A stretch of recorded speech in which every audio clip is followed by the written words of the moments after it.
Bonjour à toutes et à tous, on se retrouve aujourd'hui pour faire la vidéo du bilan de la deuxième semaine de janvier. On va voir un petit peu ce qu'on a dépensé cette semaine.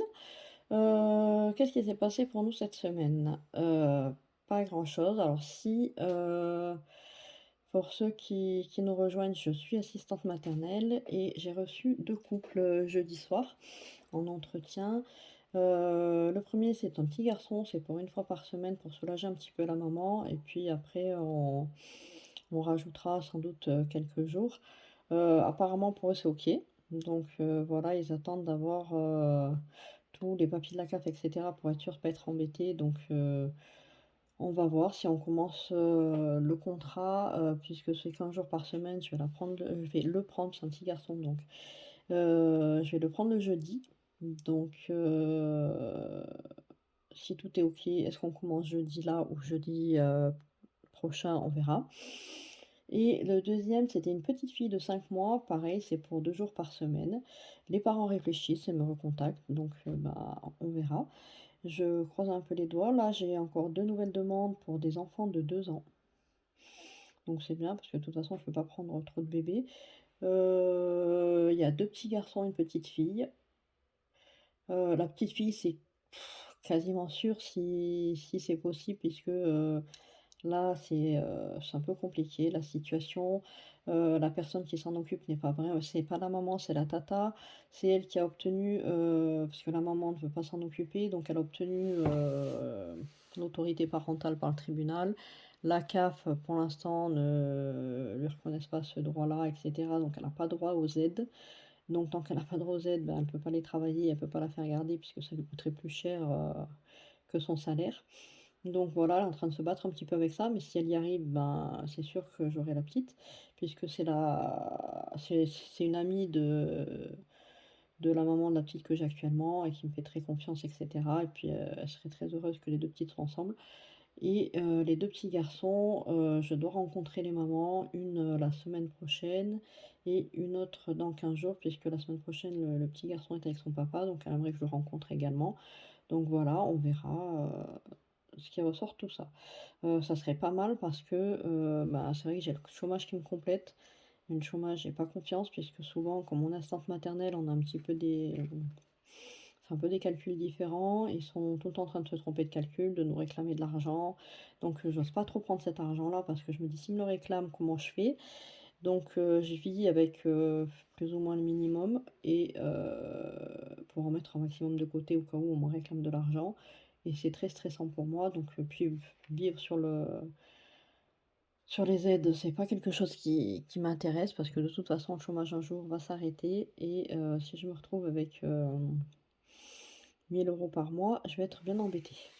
Donc voilà, j'aimerais pouvoir retrouver des contrats rapidement en attendant de voir parce que je me tâte pour changer de métier puisque, bah, assistante maternelle, c'est un très, très beau métier mais qui est très difficile. On a beau dire qu'on travaille à la maison, moi je suis pas tout le temps, je suis rarement à la maison, puis même que je travaille de la maison, je fais pas mon ménage, je fais rien, hein, jusqu'au soir 18 h que je termine, il se passe rien dans la maison donc voilà, c'est beaucoup de travail. Heu, c'est répondre aux exigences des parents, la nouvelle éducation là, les enfants sont un petit peu compliqués. Puis on voit un énorme changement entre les enfants d'avant et ceux d'aujourd'hui, il y a pas à dire. C'est un métier précaire parce que, ben, aujourd'hui vous avez du travail, demain vous en avez peut-être plus. On se pose la question sur, la durée de ce métier puisque, on est en train de faire de plus en plus de crèches, de nous mettre de plus en plus de restrictions et on se dit que tôt ou tard ce métier, malheureusement va disparaître. Donc voilà, toutes ces questions-là me font poser des questions du coup et je me dis, «Est-ce que je travaillerai pas ailleurs?» Alors c'est vrai que travailler ailleurs, c'est d'autres contraintes et mon mari, est pas trop d'accord parce que pour mes 3 premiers, j'avais arrêté de travailler pour pouvoir, m'en occuper. Là financièrement, c'est pas possible que je m'arrête de travailler totalement. Donc bon, le fait que je sois assistante maternelle, je peux quand même, m'occuper de ma fille en parallèle, l'emmener à l'école et cetera. Mais donc du coup, il a pas trop envie que j'aille travailler pour, justement pour ça, parce qu'il a pas envie qu'elle soit en centre aéré, en garderie, en et cetera. Donc voilà. Pour l'instant, la question reste un petit peu en suspens, dans un coin de ma tête. Voilà pour ça. Sinon, bah, pas grand-chose. Si, je vais me lancer dans la je vais me lancer comme conseillère d'huile essentielle. Si c'est une question qui vous intéresse, n'hésitez pas à mettre un petit message, on peut en discuter en privé. Heu, les huiles essentielles, c'est quelque chose que j'ai connu il y a quelque temps. Je suis quelqu'un qui cherche à me soigner naturellement parce que quand on voit tout ce que les médicaments peuvent faire, ça fait peur. Moi, me bourrer de médicaments, c'est pas mon truc, je déteste ça. Ça peut, voilà, ça va vous soigner d'un côté et vous détraquer le foie, l'estomac de l'autre, donc voilà, je trouve que c'est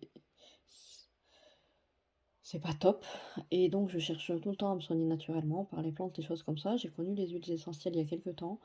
Je trouve ça vraiment génial. Quand je vois ce que ça fait, ma fille a eu un mal à l'oreille, j'ai mis, quelques gouttes d'huile essentielle autour de l'oreille, jamais dans l'oreille, autour de l'oreille, pendant 2 jours, elle avait plus rien.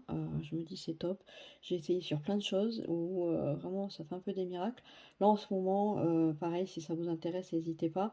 Je fais ce qu'on appelle un reset sucre, c'est-à-dire que, je vais essayer de me sevrer du sucre, donc pendant 30 jours, zéro sucre.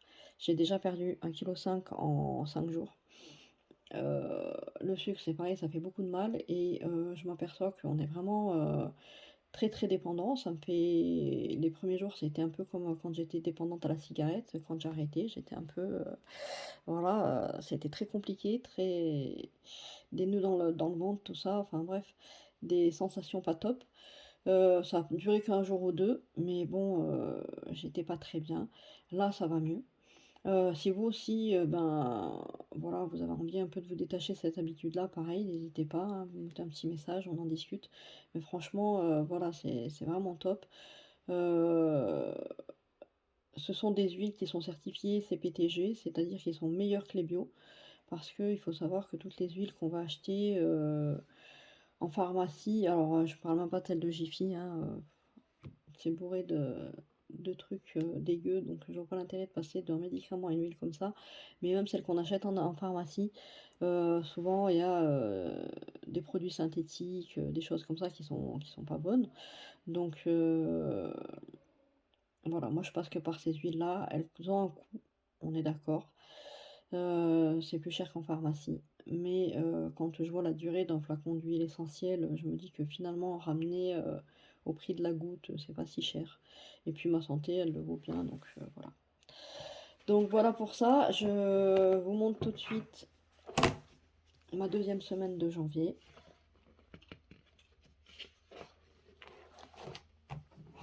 Voilà pour mes enveloppes. Est-ce que vous voyez? Alors je me suis enfin acheté, un support pour mon téléphone pour que vous puissiez, être un peu plus stable que sur mes petits cartons. Mais voilà, là ça a l'air de le faire. Donc semaine 2, alimentation, j'ai dépensé 180,88 €. Beauté, 15 €, j'ai fait enlever mes ongles. Loisirs, 77 €, on est allé manger à la pataterie avec mon mari et ma fille. Travail, 20 €, c'est pour l'éveil musical. Alors normalement c'est 11, elle avait pas de monnaie, donc la prochaine fois je ne devrai qu'1 €. Maison, j'ai 34,96 €, je sais plus de quoi. Ah, ma couette, j'ai racheté une couette, j'en ai profité que ce soit la semaine, du blanc et 60,05 €. Alors il y a, j'ai racheté des rideaux et j'ai acheté une copine des livres de cuisine Thermomix. Je suis à fond, enfin j'adore les livres de cuisine, faut que j'arrête, j'en ai de partout. Mais voilà, j'ai encore craqué. Voilà pour cette semaine. J'ai pas fait le total. Je suis à presque, oui, je suis bien à 300 €. Cette semaine a été une grosse semaine de dépenses.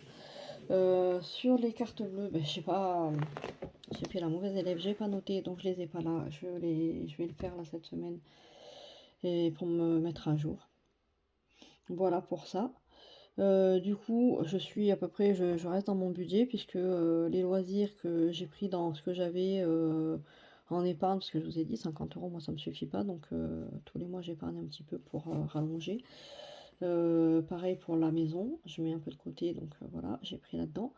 Donc bah, jusque là tout va bien quoi, tout roule. On se retrouve, la semaine prochaine pour faire, le bilan de la semaine 3. Voilà et n'hésitez pas à vous abonner, publier, partager, commenter et cetera et cetera. Gros bisous.